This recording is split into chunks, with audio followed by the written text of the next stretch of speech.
순종하며 사는 사람. 우리는 살아가면서 수없이 많은 말을 하며 살아갑니다. 우스갯소리로 요즘 말을 많이 하는 사람 옆에 있으면 뭐 귀에 피가 난다 라고 말할 정도. 특히 저도 그런 것 같은데요. 예전보다 더 젊을 때보다 나이가 조금씩 들어가면서 말이 조금씩은 더 많아지는 것 같다라는 생각이 들어갑니다. 그래도 아직까지는 저는 말수가 좀 적은 사람에 속하는 것 같습니다. 인정 안 하셔도 할 수 없습니다. 설교를 그렇게 준비해왔기 때문에 네. 말하는 것보단 듣는 게 훨씬 편합니다. 1대1로 얘기할 때는 그냥 마음 놓고 얘기하는데 3명 이상 말할 때는 가능하면 듣는 입장에, 듣는 자리에 그렇게 있습니다. 제가 하는 말의 상당수는 네, 아니요, 감사합니다, 고맙습니다, 뭐 이런 대답이나 추임새, 이런 말들이 대부분일 것입니다. 혹시 외국 사람들이 우리나라 와서 충격받는 문화 몇 가지가 있는데 그 중에 하나가 전화 받는 문화라는 사실 아십니까? 눈이 동그라지셨는데 전화가 옵니다. 전화를 딱 받아요. 여보세요? 하죠. 전화를 받았습니다. 여보세요? 네? 네. 네? 네. 네. 끊었어요. 이렇게 전화할 때 있지 않아요? 이거 보고 놀란다는 거예요. 이거 보고. 다 네인데, 네인데. 그게 어떻게 통화가 되냐는 거예요, 도대체. 근데 우린 되잖아요. 우리는 돼요. 더 긴 통화도 가능합니다. 네는 긍정과 동의, 또 호응과 대답, 또 뭐 이해와 납득, 또 어떨 때는 의문, 이런 대부분의 많은 그 내용들의 의미가 담겨 있기 때문입니다. 근데 내가 네라는 대답이 좀 잘못 쓰일 때가 있는 것 같아요. 어떤 때냐면 네라고 대답했는데 무시하거나 일하지 않는 사람, 네라고 했는데 귓등으로 듣는 사람, 그런 사람의 네는 긍정이 아닌 그저 추임새일 뿐입니다. 어쩌면 그 자리를 벗어나기 위한 방편일 뿐입니다. 그런 사람이 네라고 대답하면 말한 사람이 불안해요. 안 지킬 것 같아서, 안 해올 것 같아서. 대학생 때 같은 교회에서, 그 교회는 좀 큰 교회였거든요. 같은 교회에 사역하던 1년 후배가 있었습니다. 그 후배는 유년부, 저는 초등부 담당이었고요.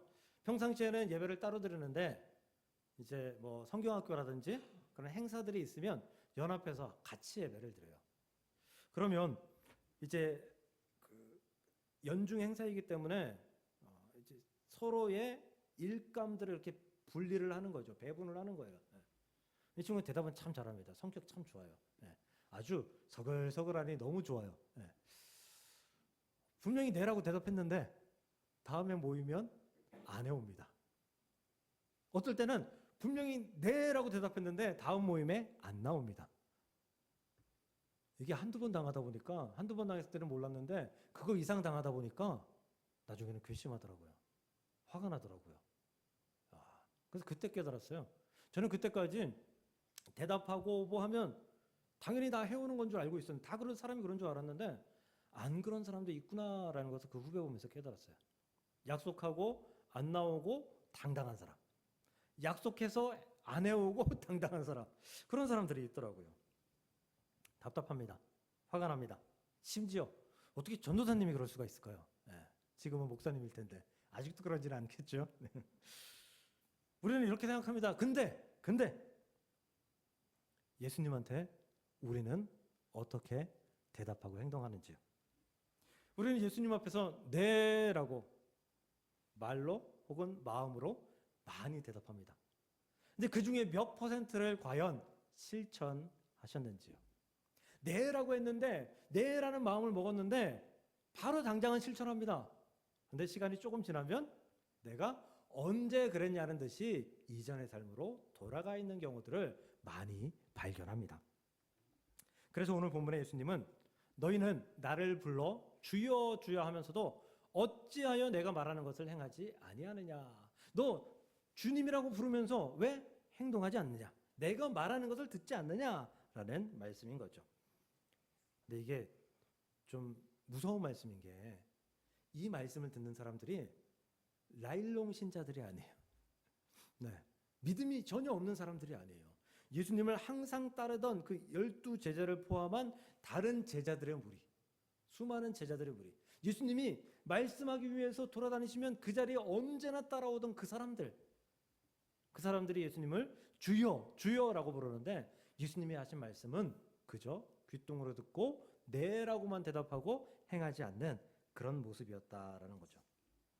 저들은 입술로는 주님이라고 고백했지만 고백과 전혀 다른 삶을 살았다라는 거예요. 오늘 말씀은 예수님 앞에서 우리가 진심으로 실천할 수 있는 순종의 네를 대답하고 있는가? 아니면 마음에도 없는 불순종인데도 불구하고 네라고 대답하며 예수님을 기망하고 있는가? 라며 우리를 살펴보시고 은혜 받고 결단할 수 있는 귀하고 복된 말씀의 한 시간이 될 수 있기를 주님의 이름으로 축복합니다. 헬라어로 주여는 퀴리에입니다. 퀴리에. 죄송합니다. 퀴리에. 절대적 권위를 인정하는 고백. 다시 말해 주여는 나의 주님이시여라는 뜻이에요. 나의 주인이시여. 주종 관계라는 거예요. 나의 주인. 당시 제자들은 주여가 아니라 랍비어라고 부를 수도 있었어요. 퀴리에가 아니라 랍비어라고 부를 수도 있었어요. 심지어 랍비라고 부른 사람들이 꽤 성경에 많이 나타나죠.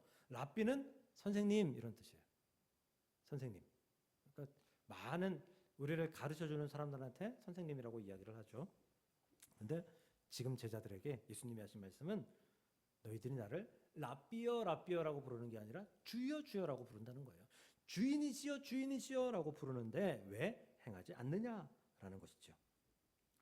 예수님은 너희는 나를 주님이라고 부르지만 제발 부르지만 말고 주님처럼 대해달라. 나를 왕이라 부른다면 왕의 말에 순종하는 것 같이 내 말에 순종해달라라고 말씀하시는 것입니다. 근데 이 말은 이런 일은 예수님 당시에만 있었던 일은 아니에요. 야고보서 예수님 십자가 달리시고 그 이후에 성경이잖아요. 너희는 말씀을 행하는 자가 되고 듣기만 하여 자신을 속이는 자가 되지 말라. 말씀을 듣기만 하고 귓등으로 듣고 행하지 않아서 예수님을 속이는 자가 되지 말라. 듣고 행하지 않는 자. 또 심지어 행함이 없는 믿음은 죽은 믿음이다라고 말할 정도였습니다. 요한일서 예수님 죽으시고 한참 수십 년 있다가죠. 그를 아노라 하고 그의 계명을 지키지 아니하는 자는 거짓말하는 자요. 진리가 그 속에 있지 아니하되. 예수님을 알고 예수님을 주인이라고 고백하고 그 계명을 지키려고 한다라고 고백하지만 그렇지 않다. 그런 자가 주여라고 부르는 것은 오히려 거짓말하는 것과 같다. 진리가 그 속에, 즉 예수님의 마음이, 예수님의 말씀이, 예수님이 그 안에 없는 자다라고 말씀하고 있는 것입니다. 지금도 그렇죠. 그때부터 예수님 당시부터 지금까지 순종하려고 하는 그런 마음은 있었는데 마음만 있었지 행하지 않는 사람들이 계속해서 나타나고 있다라는 거예요. 그렇다면 왜 말만 하고 순종하지 못할까요? 실천하지 못할까요? 제가 대학생 때 섬기던 교회, 대학교 1, 2학년, 이제 3학년 1학기 끝나고 이제 제가 군대를 갔거든요. 그때까지 다니던 교회, 모교회, 강원도 원주에 있는 모교회. 그 교회 목사님은 키는 좀 작으셨어요. 키는 작으셨는데 잘생기셨어요. 멋지게 생겼어요. 눈이 부리부리하고 쌍꺼풀이 졌고 이 눈매가 참 멋있어요. 목소리도 좋고요. 그러니까 외모적으로는 참 키만 컸으면 저 사람 큰일 했을 것 같다 할 정도로. 그래서 저희 이제 교인들은, 성도들은, 또 이제 교육자들은 다 목사님의 외모를 동경해 왔던 거죠. 당시에 선배가 2명 있었고요. 1년 선배가 2명 있었고 1년 후배가 1명 있었어요. 교회는 성도는 많지 않았어요. 한 3, 40명이었는데 신학대학생이 4명이나 됐었어요. 그때. 이 4명이 참 교회를 많이 했는데 그 중에 후배가 선배 1명 있고 저 있고 후배 1명이 3명이 있을 때 이렇게 얘기하더라고요. 형, 나 파마하러 갈 건데 머리를 파마하러 간대요. 그래서 그 얘기를 하니까 선배 1명이 그래? 그럼 우리도 같이 가자 라고 같이 갔어요. 제가 다니던 미용실에 같이 갔어요. 왜냐하면 그 후배는 저 시골에 살던 후배였기 때문에 미용실을 알지 못해서 제가 다니던 미용실에 갔어요. 저희 뒤에 둘이 앉아 있고 그 친구가 파마를 합니다. 그 파마를 하는 동안 감동을 받았어요. 그래서 뒤에 앉아 있던 선배 한 명과 저도 같이 파마를 했습니다. 세 명이 같이 파마를 하고 사진도 같이 찍고, 예. 그리고 이제 하루를 즐겁게 지냈습니다. 예. 목사님이 파마를 하셨었거든요. 예. 목사님 머리가 파마를 하셨는데, 야, 옛날에는 뽀글뽀글 파마잖아요. 근데 이 파마가 이렇게 쫙 웨이브진 멋있는 파마를 하고 계셨거든요. 연예인처럼. 그거 하고 싶어가지고 따라했던 거예요, 셋 다. 그리고 이제 사진을 찍었는데, 사진 찍고 보니까 그 참 멋있는 쫙 이렇게 된 이런 파마가 아니라 아줌마 파마. 뽀글뽀글 파마. 예. 그리고 집에다 사진을 딱 걸어놨어요. 제 동생 친구가 놀러 와서 그 사진을 딱 보더니 사진 가운데 앉아 있는 저를 보고, 야, 저 가운데 너네 엄마냐? 이렇게 물어보더라고요. 예. 제가 지금보다 그때도 훨씬 곱상하게 생겼었습니다. 네. 누군가를 동경하면 그 사람을 따라하고 싶어 해요. 너 나 따라해 라고 하지 않아도 따라하고 싶어 해요. 네. 내가 누군가를 진짜 주인으로 인정하면 시키기도 전에 순종합니다. 내가 우리 회사를 정말 사랑하고 좋아하면 회사를 위해서 내가 무엇을 할까 고민하게 된다니까요. 내가 우리 교회를 정말 사랑하면 내가 우리 교회에서 무슨 일을 할 수 있을까? 어떤 일을 해서 내가 교회를 도울 수 있을까? 이거 고민하게 된다니까요. 이게 바로 마음의 움직임입니다. 순종은 억지가 아니라 관계에서 찾아오는 자연스러운 반응이기 때문이에요. 자연스럽게 되는 것이 순종이에요. 예를 들면 옛날 우리 그 부모님 세대에는, 저희 세대에는 별로 그런 거 없는 것 같아요. 부모님 세대에는 집에 뭐 농사를 지었거나 아니면 뭐 선물이 들어왔거나 아니면 좋은 음식을 했거나 뭐 이러면 그 중에서 제일 예쁘고 제일 좋은 거를 딱 골라가지고 목사님 댁으로 가져갔어요. 네. 가져오시라는 얘기는 아닙니다. 네. 네. 그랬어요, 예전에는. 네. 제일 좋은 거, 제일 예쁜 거. 네. 그게 마음에서 우러나는 거잖아요. 목사님이 그거 해, 이렇게 해서 하는 게 아니잖아요. 많은 설교에서 순종하라고 합니다. 그럼에도 불구하고 순종은 참 어렵습니다.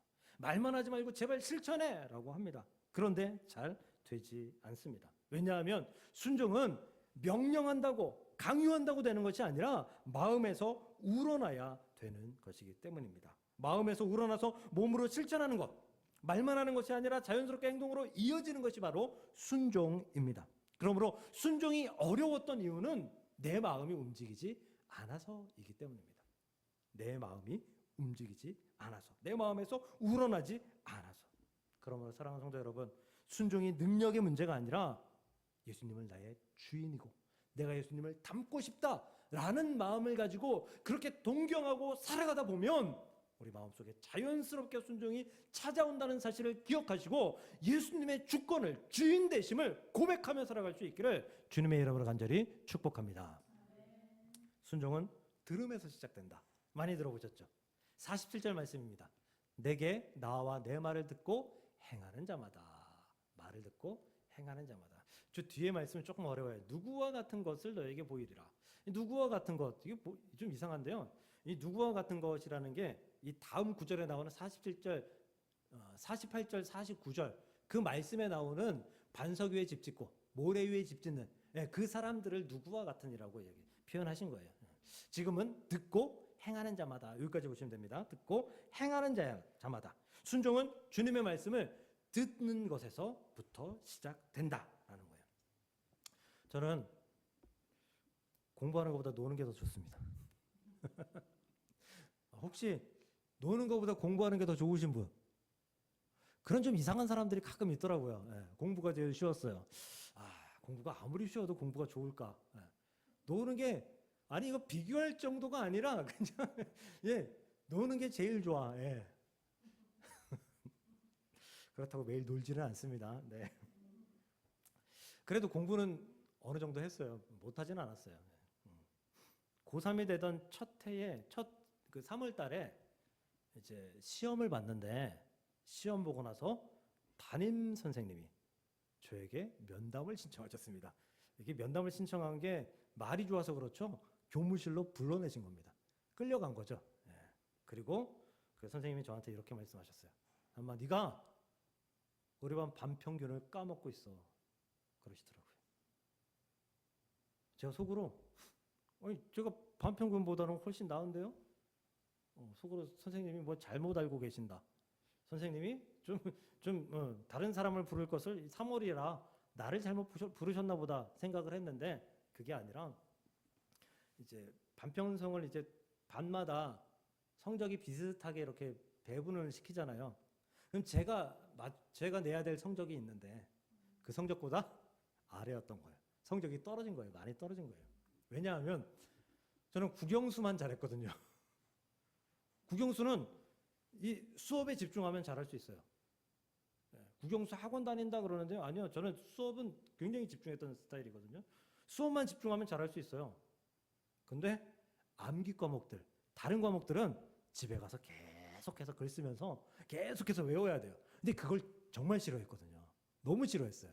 그러니까 3학년 첫 시험에서는 국영수 외에 전 과목을 다 시험 보니까 국영수만 가지고 반배치를 받은 제가 성적을 까먹었던 거죠.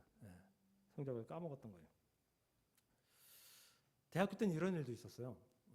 저는 수업 시간에 굉장히 집중하는 편인데 실천신학 그 시험을 보고 성적을 받았는데 F가 나온 거예요.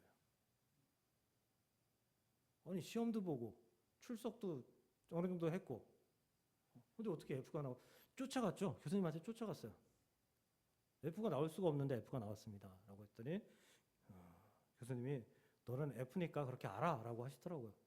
그럼 답안지 좀 보자고. 답안지 보여주시더라고요. 답안지에는 다 동그라미예요. 근데 F예요. 이게 어떻게 된 거냐고 그랬더니 선생님이 저한테 그러더라고요. 교수님이. 너 인마 맨날 뒤에서 딴책 읽고 졸고 딴짓 하던 놈이잖아. 그러시더라고요. 에? 저는 교수님 시간에 단 한 번도 딴짓 한 적이 없는데요. 집중해서 수업 들었는데요. 노트 필기 잘했는데요.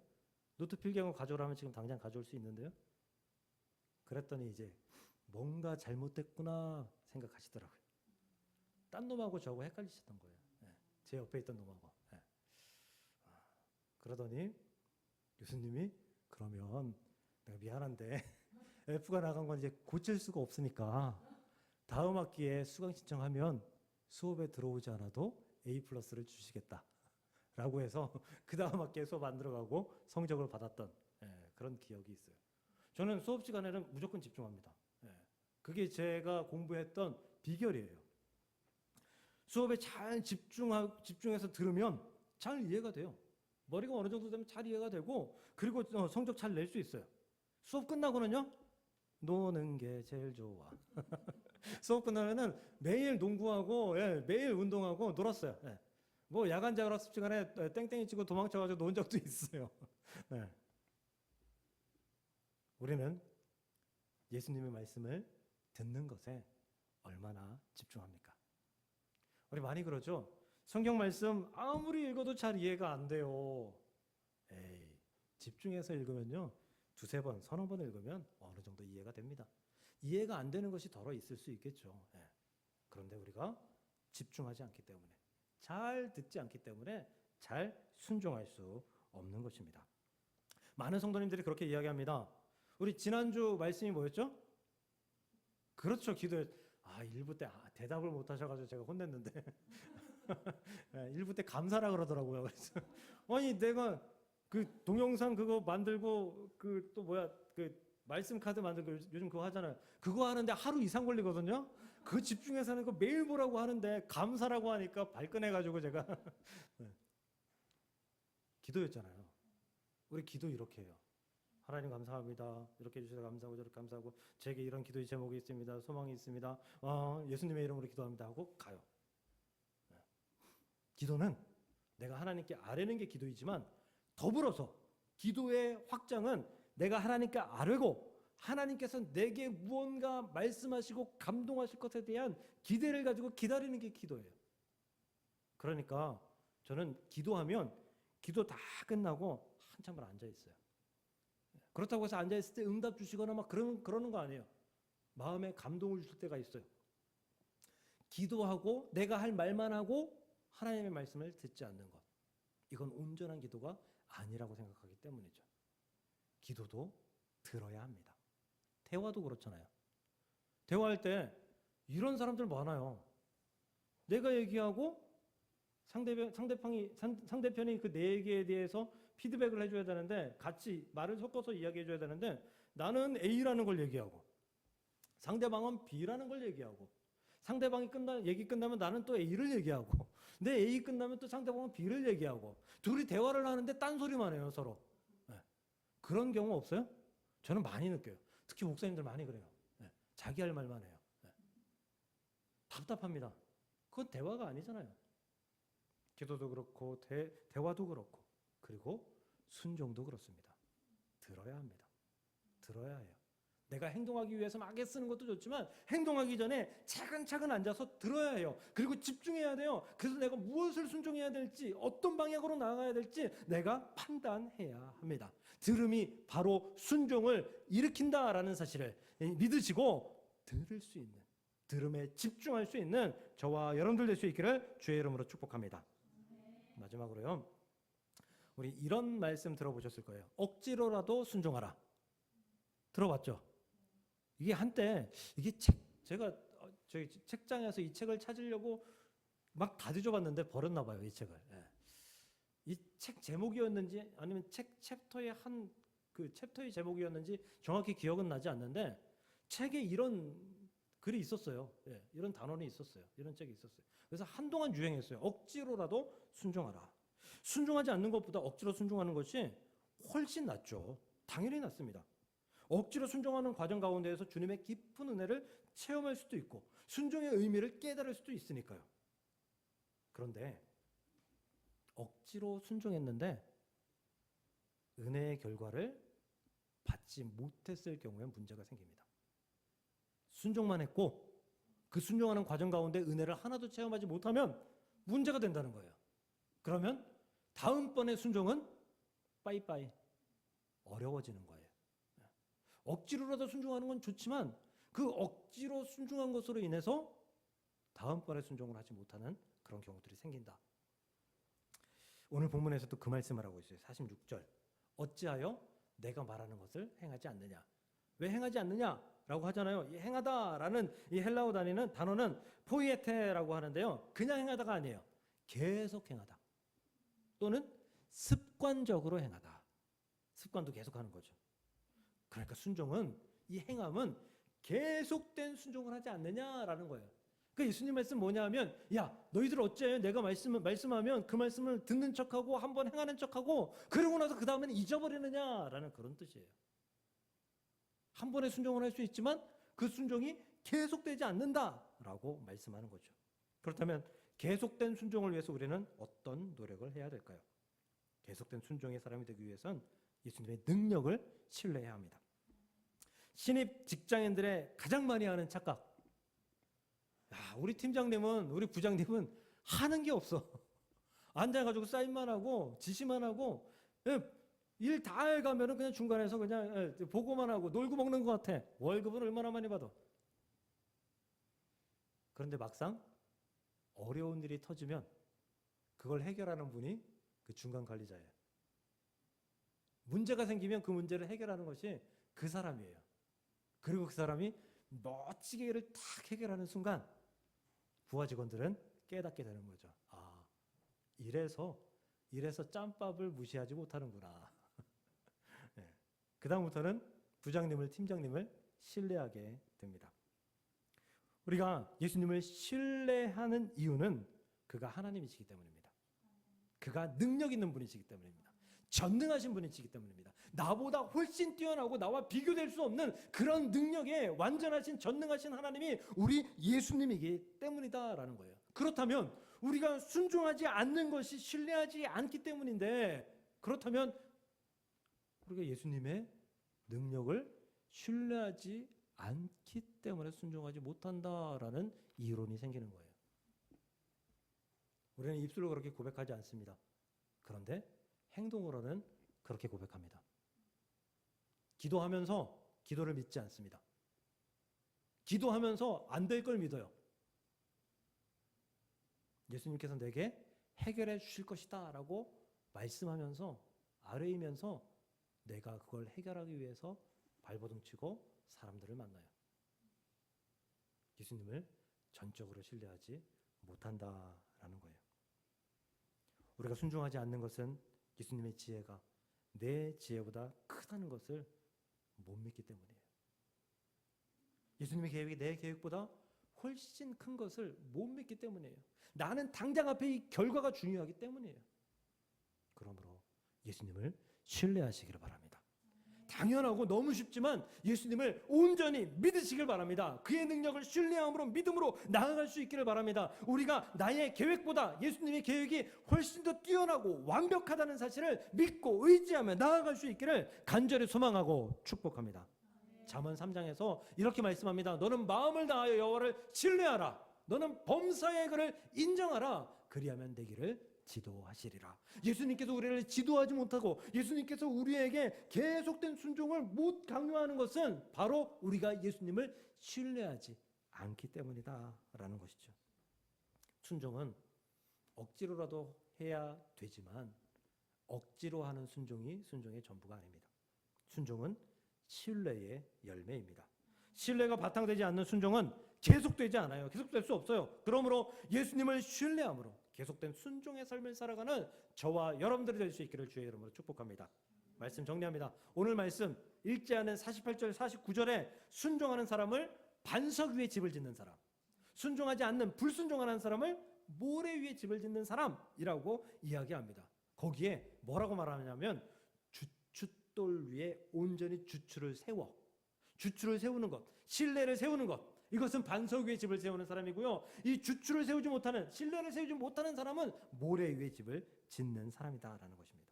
지금 여러분의 신앙의 집은 어디에 서 계십니까? 반석 위에 서 계십니까? 모래 위에 서 계십니까? 순종을 의무처럼 생각하면 오래가지 못합니다.